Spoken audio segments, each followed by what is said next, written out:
అందరికీ నమస్కారం. Welcome to Khushi Telugu stories. ఇంకా మన ఛానల్ని ఎవరైనా సబ్స్క్రైబ్ చేసుకోకుంటే ప్లీజ్ సబ్స్క్రైబ్ చేసుకొని లైక్ చేయండి. మీరిచ్చే చిన్న లైకు నా ఛానల్ గ్రోత్కు ఎంతో సహాయపడుతుంది. ఇక వీడియోలోకైతే వెళ్ళిపోదాం. క్యాబిన్లో ఉన్న దివ్య, సార్ నాకెందుకో రవి మీద చాలా డౌట్గా ఉంది సార్ అని అంటుంది.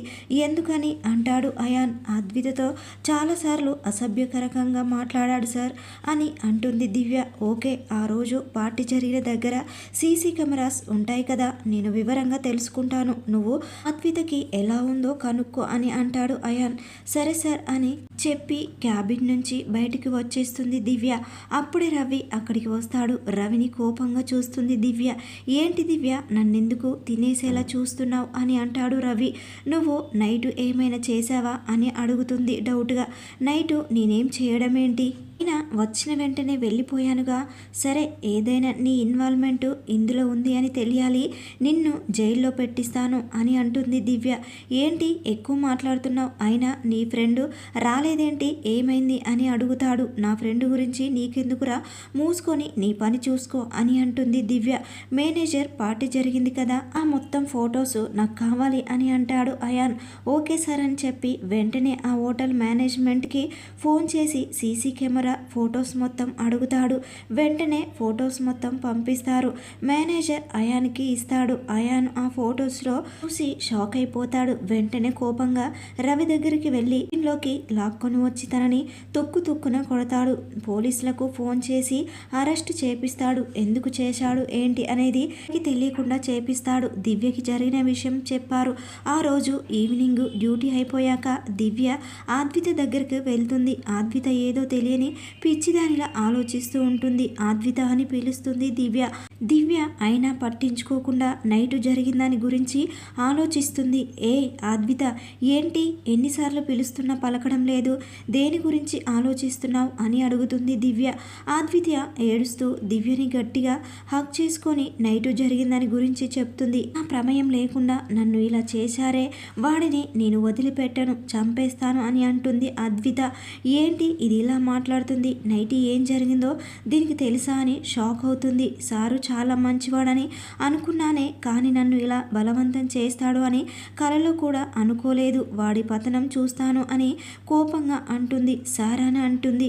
అర్థం కాక ఏంటి అద్విత, అర్థం కాలేదు అని అంటుంది. తనే మన సారు అయాన్ ఉన్నాడు కదా, నాకు ఇష్టం లేకుండా నాకు మత్తు మంది కలిపి నన్ను సొంతం చేసుకున్నాడే, అలాంటి పలికి మారిన చెత్త వెధవ మన సారు, అలాంటి వెధవ నన్ను పాడు చేశారు, అది నేను తట్టుకోలేకపోతున్నాను అని ఏడుస్తూ ఉంటుంది.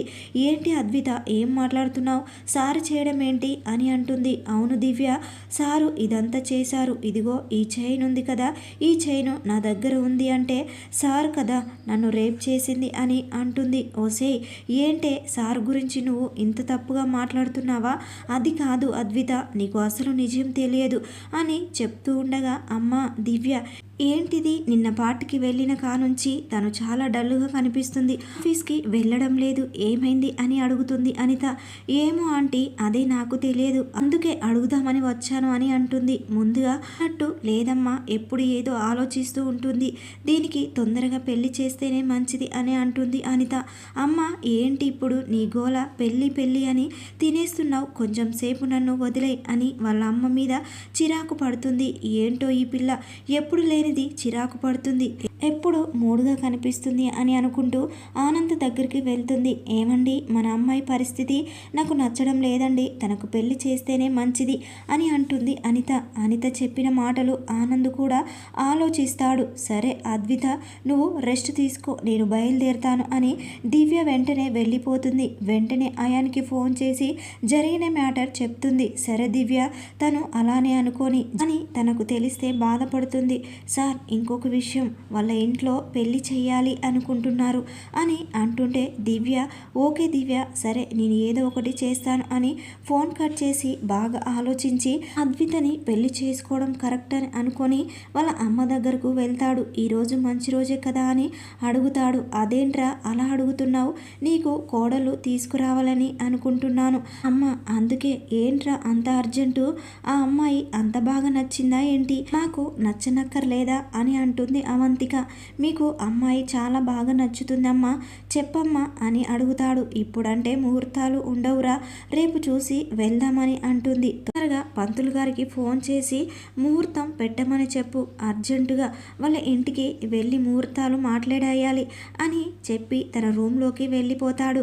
ఇదేంటి ఇంత కంగారు పడుతున్నాడు, అమ్మాయిని విడిచిపెట్టి ఉండలేకపోతున్నాడా ఏంటి అని పంతులు గారికి ఫోన్ చేసి విషయం చెప్తుంది. పంతులు గారు కూడా రేపు మంచి ముహూర్తం వెళ్ళండి అని చెప్తాడు. తర్వాత రోజు ఉదయం అయాన్ వాళ్ళ అమ్మతో కలిసి అద్విత వాళ్ళ ఇంటికి వెళ్తారు. వెళ్ళగానే కాలింగ్ బెల్ కొట్టగానే అనిత డోర్ ఓపెన్ చేసి ఎవరండి అని అడుగుతుంది. మేము మీ అమ్మాయిని చూడడానికి వచ్చాము అని అంటుంది అవంతిక. మా అమ్మాయిని చూసుకోవడం ఏంటి, బయటే ఉండి మాట్లాడేస్తారా, లోపలికి రావచ్చా అని అడుగుతుంది అవంతిక. అయ్యో మర్చిపోయాను, లోపలికి రండి అని అంటుంది అనిత. ఏమండి అని రూమ్లో ఉన్న ఆనంద్ని పిలుస్తుంది. ఆనంద్ హాల్లోకి వచ్చి ఏంటనిత ఎవరు వీళ్ళు అని అడుగుతాడు. ఎవరో తెలియదండి, పెళ్లి చూపులకి వచ్చాను అని అంటున్నారు అని అంటుంది అనిత. నమస్కారం అన్నయ్య గారు, మీ అమ్మాయి మా కంపెనీలో పనిచేస్తుంది. మా అబ్బాయికి మీ అమ్మాయి అంటే చాలా ఇష్టం. ఇప్పటి వరకు మీ అమ్మాయికి కూడా ఆ విషయం చెప్పలేదు, డైరెక్ట్గా మీతోనే మాట్లాడుతున్నాం అని అంటుంది అవంతిక. మీరు ఏమంటున్నారు నాకు అర్థం కావడం లేదండి. అవునండి, మా అబ్బాయికి మీ అమ్మాయి అంటే చాలా ఇష్టం. ఆ విషయం నాకు నిన్నే చెప్పాడు. మా అబ్బాయి చాలా మంచివాడు, పేరు అయాన్. వాడు చిన్నప్పటి నుంచి కష్టపడి ఈ స్థాయికి వచ్చాడు అని చెప్తూ ఉంటుంది అవంతిక. అయాన్ అన్న పేరు వినగానే రూమ్లో ఉన్న అద్విత కోపంగా బయటికి వస్తుంది. అయాన్ని చూడగానే రేయ్ నువ్వెందుకు వచ్చావురా ఇక్కడికి అని తన కాలర్ పట్టుకొని అడుగుతుంది. అది చూసిన అందరూ అక్కయ్య అయాన్ వైపు చూస్తారు. ఏంటి బంగారం, అంత కోపం ఉంటే ఇలా చేయాలా, అందరూ ఉన్నారు చూడు అని అంటాడు అయాన్. ఏంటమ్మా అద్విత, ఇది అందరి ముందు అలా అబ్బాయి కాలర్ పట్టుకోవచ్చా అని అంటాడు ఆనంద్. నాన్న వీడి గురించి తెలియదు నాన్న నీకు, వీడు పెద్ద చీటర్ అని జరిగింది చెప్పాలి అని అనుకొని వెంటనే ఆగిపోయి సైలెంట్ అయిపోతుంది. ఏంటి అద్విత అని చెప్పాను కదా, ఇంకా అంత కోపం ఎందుకు నీకు, ఏంటి మీరేం మాట్లాడుతున్నారో నాకు అర్థం కావడం లేదు అని అంటాడు ఆనంద్. మామయ్య నేను ఆఫీస్లో పని చేయలేదు అని సీరియస్ అయ్యాను అంతే, అంత చిన్నదానికే మీ అమ్మాయి అనేది ఈరోజు ఆఫీస్కి రాకుండా ఇంట్లో కూర్చొని ఉంది అంటాడు అయాన్. అవునా అని నవ్వుతాడు ఆనంద్. మీ అమ్మాయి మాకు ఇష్టమే, మా అబ్బాయి మీకు ఇష్టం ఉంటే చెప్పండి, ఈరోజు పెళ్లి ముహూర్తాలు పెట్టేసుకుందామని అంటుంది అవంతిక. కొంచెం ఆలోచించుకొని చెప్తామని అంటాడు ఆనంద్. సరే అన్నగారు ఆలోచించుకొని చెప్పండి, మేము ఇక బయలుదేరుతామని అంటుంది అవంతిక. నాన్న పదరా అని ఇద్దరు బయలుదేరుతూ ఉండగా అద్విత వైపు చూసి కన్ను కొడతాడు. చూసిన అద్వితకి కోపం వస్తుంది, కానీ ఏమీ అనలేక సైలెంట్గా ఉండిపోతుంది. అమ్మ అద్విత, అబ్బాయి చాలా మంచివాడు, ఎలా ఉండమ్మా, మాకు ఈ సంబంధం మంచిదే అనిపిస్తుంది, నీకు ఇష్టమేనా అని అడుగుతాడు ఆనంద్. లేదు నాన్న నాకు ఇష్టం లేదు అని ముఖం మీద చెప్పేస్తుంది. ఎందుకు ఇష్టం లేదమ్మా, అబ్బాయి చూస్తుంటే మంచివాడిలా కనిపిస్తున్నాడు, నువ్వెందుకు వద్దు అని అంటున్నావు, ఇంత మంచి సంబంధం వెతుక్కుంటూ వచ్చింది, ఇంతకన్నా మంచి సంబంధం నీ కోసం తీసుకురాలేము, అర్థం చేసుకో అని తన తండ్రి అంటాడు. తండ్రిని బాధ పెట్టడం ఇష్టం లేక మౌనంగా ఉండిపోతుంది. ఏమండి మౌనంగా ఉంది అంటే తన ఇష్టమై ఉంటుందండి, వెంటనే వాళ్ళకి ఫోన్ చేసి ఇష్టమని చెప్పేయండి. వాళ్ళు చెప్పగానే వెంటనే వెళ్ళి ముహూర్తాలు పెట్టేసి వాళ్ళ పెళ్ళి ఘనంగా చేసేస్తారు. అద్విక తన పెళ్లి గురించి ఆలోచనలో ఉండగా తన ఎదురుగా వచ్చి కూర్చుంటాడు. అయాన్ ఆలోచిస్తున్న అద్వితని చూస్తూ తన అందాన్ని చూస్తున్నాడు. అద్వితని అలా చూస్తూ ఉంటే తనని తాను కంట్రోల్ చేసుకోవడం అవ్వడం లేదు, కానీ పట్టుకోవాలి అని అనుకుంటారు. అంతలోనే అద్విత ఒక్కసారిగా అయాన్ని చూస్తుంది. ఏంటి ఏం చేస్తున్నారు, నాకు దూరంగా ఉండండి అని అంటుంది అద్విత. అక్కడి నుంచి లేచి వెళ్తుంది. నీకు దూరంగా ఉండడానిక నేను నిన్ను బలవంతంగా పెళ్లి చేసుకుంది అని తను వెళ్తున్న అద్వితని పట్టుకుంటాడు. హేయ్ అయాన్ నా చెయ్యి వదులు, నిన్ను చూస్తే నాకు చిరాకు వస్తుంది, ఆడదానికి ఇష్టం లేకుండా బలవంతంగా ఒక అమ్మాయి మెడలో ఎలా తాళి కడతావు? నీతో ఉండాలి అంటేనే నాకు కంపరంగా ఉంది. నిన్ను చూస్తుంటే నాకు అసహ్యంగా ఉంది. వదులు అని తన చేతిని చిరాగ్గా వదిలించుకుంటుంది. ఏంటి, నా గురించి తెలిసి కూడా ఎక్కువ ఓవర్ యాక్షన్ చేస్తున్నావు? నా గురించి తెలుసు కదా ఏం చేశాను అని అంటాడు అయాన్. చూడుగా, ఆల్రెడీ చేయాల్సింది చేసేసావు కదా, ఇంకా చేయాల్సింది ఏం మిగిలింది? నాకు నువ్వంటే ఇష్టం లేదు అని చాలాసార్లు చెప్పాను, కానీ ఇష్టం లేకుండా నా మెడలో తాళి కట్టి మా అమ్మ వాళ్ళకి కన్నీళ్లు మిగిల్చి ఇక్కడ నన్ను బాధపడేలా చేస్తున్నావు అని కన్నీళ్లు పెట్టుకుంటుంది అద్విత. నాకు ఇలా ఏడ్చే వాళ్ళంటే చాలా చిరాకు. ముందు ఆ కళ్ళు తుడుచుకో. అయినా నేను ఏడిస్తే నీకెందుకు, ఇక్కడి నుంచి వెళ్ళు అని అంటుంది అద్విత. ఏంటే ఊరుకుంటున్నాను కదా అని రెచ్చిపోతున్నావు అని తన చేతిని పట్టుకొని తనని ఫోర్స్గా తన మీదికి లాక్కుంటాడు. అద్విత ఒక్కసారిగా అయాన్ మీదికి పడిపోతుంది. పడగానే అయాను తన నడుమును పట్టుకొని తన పెదాలను అందుకుంటాడు. అద్విత ఎంత గింజుకున్నా పెదాలను వదలడం లేదు. తన పెదాలపై ఉన్న మధుర అమృతాన్ని స్వీకరిస్తూ తన ముద్దుని ఆస్వాదిస్తాడు. అయాను అలా ముద్దు పెట్టడం అద్వితకి చాలా కోపం వస్తుంది. ఎంత తొయ్యాలి అని అనుకున్నా తన బలం సరిపోవడం లేదు. కొన్ని నిమిషాలకు అయాన్కి అలసటగా అనిపించి అద్వితని విడిచిపెడతాడు. అద్వితకి కోపం వచ్చి అయాన్ని కొట్టాలి అని అనుకుంటుంది. కానీ అంతలోనే ఆగిపోయి నేల మీద కూలబడిపోయి కన్నీరు పెట్టుకుంటుంది. అమ్మ అద్విత, భోజనం చేద్దురా అని అంటూ అక్కడికి వస్తుంది అయాన్ తల్లి అవంతి. ఏయ్, అమ్మ వస్తుంది, నీ ఓవర్ యాక్షన్ ఆపు. మళ్ళీ చూస్తే తప్పుగా అనుకుంటుంది. ఏదో నేను ఇక్కడ ఇబ్బంది పెట్టినట్టు నువ్వు మరీ ఎక్కువ ఓవర్ యాక్షన్ చేస్తున్నావు. కళ్ళు తుడుచుకో అని అంటాడు అయాన్. అద్విత లేచి కళ్ళు తుడుచుకొని చెప్పండి అని అంటుంది. పెళ్ళి అయిన తర్వాత భోజనం కూడా చేయలేదమ్మా, రండి భోజనం చేద్దురు అని అంటుంది. నాకు ఏం ఆకలి లేదండి, నేను పడుకుంటాను అని అంటుంది అద్విత. రే నాన్న, నువ్వు రా అని అంటుంది. అమ్మ, టైం చాలా అయిపోయిందమ్మా, ఇప్పుడు తినే ఓపిక నాకు లేదు, నేను పడుకుంటాను అని చెప్పి బెడ్ మీదకి వెళ్ళి వాలిపోతాడు అయాన్. అమ్మ, నీకు ఫుడ్ ఇక్కడికే తీసుకొచ్చా అని అంటుంది అవంతిక. నాకు ఏమీ ఆకలి లేదండి, కొంచెం రెస్ట్ తీసుకుంటాను, నువ్వు ఇక్కడ కాదురా నాన్న గదిలోకి వెళ్ళు అని అంటుంది అవంతిక. అదేంటమ్మా, ఇది నా రూమ్, నేను ఇక్కడ పడుకోకుండా నాన్న గదిలో పడుకోవడం ఏంటి, నువ్వు ఉంటావు కదా అని అంటాడు అయాన్. మీ కార్యానికి ముహూర్తం చూసే వరకు మీరు వేరు వేరే రూమ్లో పడుకోవాలి, నేను ఈరోజు మీ రూమ్లో పడుకుంటాను, నువ్వు వెళ్ళి మీ నాన్న దగ్గర పడుకో అని అంటుంది అవంతిక. ఏంటమ్మా మీరు, కార్యానికి ముహూర్తం పెట్టే వరకు నేను వెయిట్ చేయాలా? ఏంటమ్మా ఈ సెంటిమెంట్స్ అని, నాకు అలాంటివి అంటే నచ్చమని తెలుసు కదా, అలాంటివి ఏమి వద్దు, లేమ్మా ఇక్కడ పడుకుంటుంది, నేను ఇక్కడే పడుకుంటాను అని అంటాడు అయాన్. రే, నీకు చెప్తే అర్థం కాదా అని బెడ్ మీద ఉన్న అయాన్ చెవి మెలిపెట్టి, ముందు మీ నాన్న బెడ్రూమ్లోకి వెళ్ళు, ఇక నేను పడుకుంటాను అని అంటుంది అవంతిక. చ అని తిట్టుకుంటూ వెళ్ళిపోతాడు. అద్విత బెడ్ మీద కూర్చొని బాధపడుతూ ఉంటుంది. అవంతిక తన దగ్గరికి వెళ్ళి, ఏంటమ్మా, అమ్మ నాన్న గుర్తుకు వచ్చారా, డల్లుగా ఉన్నావు అని అడుగుతుంది అవంతిక. అయ్యో అలాంటిది ఏం లేదండి అని అంటుంది. అమ్మ, నాకు కూతుర్లు ఎలానో లేరు, నువ్వు మా కూతురువే, ఇక నుంచి నువ్వు మీ ఇంట్లో ఎలా ఉంటున్నావో అలానే ఇక్కడ కూడా ఉండు, వెళ్ళి పడుకో తల్లి, రెస్ట్ తీసుకో, ఉదయం నుంచి అలసిపోయావు అని అంటుంది అవంతిక. సరే అండి అని చెప్పి అద్విత వెళ్ళి బెడ్ మీద పడుకుంటుంది. అమ్మ అద్విత, ఇంకా అండి అని పిలుస్తున్నావు ఏంటమ్మా, అత్తయ్య అని పిలువు అని అంటుంది. సరే అత్తయ్య అని చెప్పి ఏం మాట్లాడకుండా సైలెంట్గా పడుకుంటుంది. అవంతిక కూడా వెళ్ళి బెడ్ మీద పడుకుంటుంది. ఉదయమే తొందరగా అవంతిక లేస్తుంది. ఇంటి పనులన్నీ చకాచకా చేసేస్తుంది. 9 గంటలకు అద్వితకి మేల్క వస్తుంది. కళ్ళు తెరవగానే ఎదురుగా ఉన్న అయాన్ని చూసి భయపడిపోతుంది. ఏంటి భయపడుతున్నావు, నేనే కదా అని అంటాడు తను నోరు మూస్తూ. హే, నన్ను అసలు టచ్ చేయకు నువ్వు అని కోపంగా తోసేస్తుంది తన చేతిని. ఏంటి బంగారం, ఇంకా నా మీద కోపం తగ్గలేదా, ఇంకో 2 రోజులు మన ఫస్ట్ నైట్ అని అంటాడు అయాన్. ఆల్రెడీ నీకు కావాల్సింది జరిగిపోయింది కదా, ఇంకా ఫస్ట్ నైట్ గురించి వెయిట్ చేస్తున్నావా అని విరక్తిగా అంటుంది. ఆ మాట వినగానే అయాన్కి కోపం వస్తుంది. కానీ ఏమీ అనలేక సైలెంట్గా ఉండిపోతాడు. నా బంగారం, కోపంలో కూడా చాలా అందంగా ఉన్నావు తెలుసా అని ముద్దు పెట్టుకోవాలి అని అనుకుంటాడు. అది చూసిన అద్విత సైడ్కి వెళ్ళిపోతుంది. సరే నేను ఆఫీస్కి వెళ్తున్నాను బాయ్ అని చెప్పి బయలుదేరతాడు అయాన్. నువ్వు ఎక్కడికి వెళ్తే నాకెందుకు చెప్తున్నావు, నీకు నచ్చిందే చేసుకో అని చెప్పి టవల్ తీసుకొని వాష్రూమ్కి వెళ్తుంది. హే బంగారం, నేను నీతో రానా అని అంటాడు. చెప్పు తెగుద్ది అని అంటుంది. ఆద్విత మాటలు కఠినంగా ఉన్న ఆయానికి బాధగా అనిపించిన ఆద్విత ఎక్కడ బాధపడుతుందో అని సైలెంట్గా ఉండిపోతాడు. ఆద్విత లోపలికి వెళ్ళి షవర్ ఆన్ చేసి బాధపడుతూ తన కన్నీళ్లకు స్వేచ్ఛనిస్తుంది. కొంత సమయానికి బయటికి వచ్చి శారీ కట్టుకొని కిందికి వెళ్తుంది. ఏంటమ్మా ఇంత లేటుగా లేచావు, మార్నింగ్ టిఫిన్ చేయాలి కదా అని అంటుంది అవంతిక. నిద్ర పట్టేసిందండి, అందుకే లేవలేదు. అదిగో అండి అని పిలుస్తున్నావు, అత్తయ్య అని పిలవమన్నాను కదా. సారీ అత్తయ్య అని అంటుంది.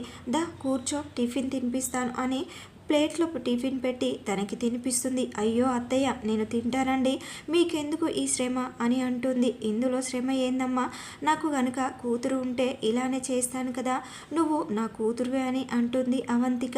అవంతిక ప్రేమకి వాళ్ళ అమ్మ గుర్తుకు వచ్చి కళ్ళల్లో నీళ్లు తిరుగుతాయి. ఏంటమ్మ కన్నీళ్ళు అని అడుగుతుంది. ఏం లేదు అత్తయ్య, అమ్మ గుర్తుకొచ్చింది అని అంటుంది. సరే తిను, నీకు ఇంట్లో బోర్ కొడితే వాడితో కలిసి ఆఫీస్కి వెళ్ళమ్మా అని అంటుంది అవంతిక. నాకు ఆఫీస్కి వెళ్ళాలని లేదత్తయ్య, ఇంట్లోనే ఉంటాను. ఇంట్లో అలా ఒక్కదానివే ఎలా ఉంటావమ్మా, నీకు కొంచెం టైం పాస్ అవుతుంది కదా. సరే అత్తయ్య అని అంటుంది. అలా 3 రోజులు అయిపోయింది. వాళ్ళ ఇద్దరికి ముహూర్తం చూడడానికి పంతులు గారు వస్తారు.